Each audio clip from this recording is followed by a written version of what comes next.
आइए नाज़रीन, आज हम आपको पाकिस्तानी स्टाइल पर मीठा कद्दू बनाने की रेसिपी देते हैं, जो कि हमारे घरों में हमेशा से बनता रहा। हमको पर्सनली जो है वो बटर नट बहुत अच्छा लगता है। मीठा कद्दू हम नहीं बनाते, बल्कि उसकी बजाय हमेशा ही हमारे यहाँ बटर नट तैयार होता है, जो कि खुश्क होता है और उसमें मिठास भी कम होती है, वो करारा ज़्यादा होता है। इसके लिए हमने ये चांदी का शिया ली हैं, जिसमें सबसे पहले तो एक मीडियम साइज़ का बटर नट है, 2 ग्रीन चिलीज़ ली हैं हमने, दोनों मुख्तलिफ़ क्वालिटीज़ की हैं, एक बहुत हॉट है और एक मीडियम हॉट है। 1 मीडियम साइज़ का हमने टोमेटो लिया है और 2 स्मॉल टू मीडियम साइज़ के हमने अनियंस लिए हैं। स्पाइसेस में हमने 3/4 टीस्पून जो है वो सॉल्ट का लिया है, 3/4 टीस्पून जो है coriander powder, 3/4 teaspoon chili powder, half teaspoon cumin seeds और हाफ टी स्पून ही हमने टर्मरिक पाउडर का लिया है। एक चीज़ जो हमने इसमें ऐड की है वो है टाटरी, सिट्रिक एसिड जो होता है। ये करीबन आपको 1 पिंच ही चाहिए होगी, जो कि इस बोतल में आपको दिखाई दे रही है।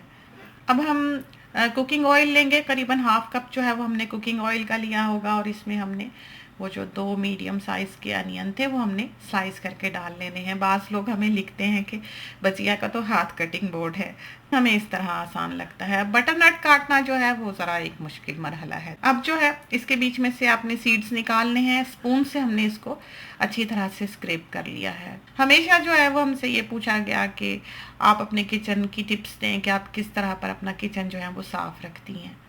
तो आज जब हमने ये बटर नट की रेसिपी फिल्म की और हमने कंप्यूटर पे चढ़ाई, तो हमने नोटिस किया कि हर चीज़ जो है वो हम साथ साथ उठाते गए हैं।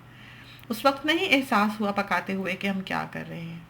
तो ये देखिए, ये जो हमने बटर नट छीला है, इसी वक्त हम इसके पील्स जो हैं वो जाकर बिन में डालेंगे और फिर आकर बटर नट काटेंगे। तो ये छोटी छोटी चीज़ें हैं जिनका आप ध्यान रखें कि आपने प्लेट खाली की तो आप उसी वक्त रिंस कर दें, आपने कोई चीज़ काटी तो आप उसी वक्त उसके पील्स फेंकें। तो एक आदत बना लें सफाई की, ताकि आप चाहे 100 अफराद का खाना अपने घर में बनाएं तो आपके किचन में पता ना चले कि आप कुकिंग करके हटे हैं। इसको अब हम क्यूब्स में काट लेंगे, रफली जिस तरह भी चाहें। और इतने में हमारे जो अनियंस थे वो पिंक हो चले हैं। अब हमने इसमें 1 टोमेटो जो था वो स्लाइस करके डाल दिया है और उसमें सारे जो मसाला जात थे वो ऐड कर दिए हैं, यानी कि salt, chili, coriander powder, turmeric powder और क्यूमिन सीड्स। इसको थोड़ा सा ही, बस ज़रा सा ही, चंद सेकेंड्स ही आपने फ्राई करना है। और इसके बाद आपने इसमें 1 कप जो है वो वाटर डाल देना है। 1 कप वाटर के साथ ही आपने इसमें बटर नट जो है सारा का सारा वो डाल देना है, और 1 ग्रीन चिली जो है बहुत हॉट वो हमने इसमें ऐड की है। इसके बाद हम इसमें टाटरी डालेंगे, सिट्रिक एसिड। ये हमने करीबन 1 पिंच डाला होगा, समझेंगे 1/8 टीस्पून जो है वो हमने इसमें डाला है। और हिला के आपने इसमें जिंजर और गार्लिक पेस्ट जो है शान का वो डाला है। अगर आपके पास शान का जिंजर और गार्लिक पेस्ट नहीं है तो आप ताज़ा पीसें। 2 पोर्शंस जो है वो अपने गार्लिक के लेने हैं और 1 पोर्शन जो है वो अपने जिंजर का लेना है।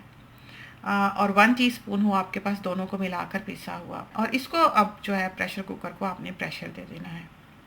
प्रेशर का बहुत से लोग हमसे टाइम पूछते हैं कि आपको कितनी देर लगी प्रेशर देने में, मीट कितनी देर में गला। तो ये बात उनके लिए बताते चलें कि हर मुल्क का पानी, हर मुल्क की सब्जी, हर मुल्क का मीट और एनिमल की जो एज होती है वो सब कुछ जो है वो काउंट करता है। आप ये नहीं कह सकते 2 मिनट्स प्रेशर दें, क्योंकि हर प्रेशर कुकर जो है वो अलग है। तो आप अपने हिसाब से जितनी देर गोश्त को गलने में लगती है उतनी देर आपने इस पम्पकिन को प्रेशर देना है। पानी भी आप अपने हिसाब से ही डालें। बास प्रेशर कुकर्स जो हैं वो बहुत थोड़ा सा पानी लेते हैं, जैसे हमारा कुकर लेता है, बहुत थोड़ा वक्त लेते हैं जैसे कि हमारा कुकर लेता है। ब्रांड इस कुकर का जो है वो फिसलर है, फिसलर का लार्ज साइज़ है ये कुकर में जो हमने यूज़ किया है।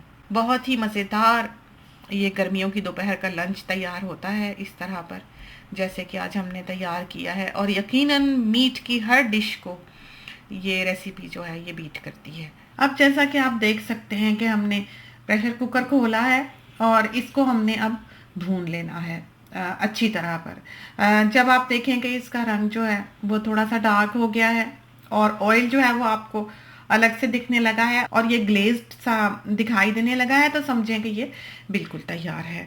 अब हम इस बटर नट के साथ, यानी कि सब्ज़ी के साथ रोटी बनाते हैं। इसके साथ चोपड़ी हुई रोटी जो है, बटर या घी लगाई हुई रोटी जो है उसका, और इस बटर नट का चोली दामन का साथ है।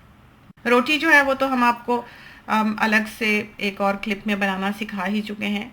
लेकिन ये देखिए हमने पेड़ा किया है, इसके जॉइंट्स जो हैं वो हम लाकर फिंगर टिप्स से मिडिल में छोड़ते हैं। पेड़ा गोल होगा तो रोटी गोल बनेगी।